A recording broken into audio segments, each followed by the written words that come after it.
Selamat tinggal Pulau Banyak. Nah, hari ini saya mau balik ke Aceh Singkil Daengku. Nah, ini kita sekarang ada di pelabuhan pelabuhan utama di Pulau Banyak ya. Kita nanti mau balik naik speedboat. Kalau kemarin kita berangkatnya naik ferry selama 4 jam ya, hari ini kita balik ke Aceh Singkil itu naik speedboat. Nah, perjalanan naik speedboat dari Pulau Banyak ke Aceh Singkil itu kurang lebih 2 jam kata abangnya. Nah, ini cuacanya kebetulan hari ini panas.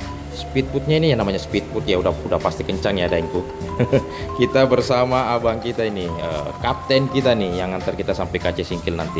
Nah, kelihatannya kapten kita ini sudah berpengalaman Daengku. Nah, itu sana Pulau Banyak tuh. Selamat tinggal Pulau Banyak. Nah, alhamdulillah minimal 1 kali seumur hidup saya bisa menginjakkan kaki di Pulau Banyak Daengku.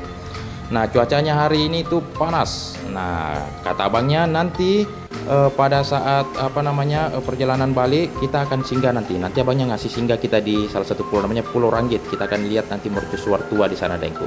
Oke Daengku, jangan lupa si papa dong. Uhuy.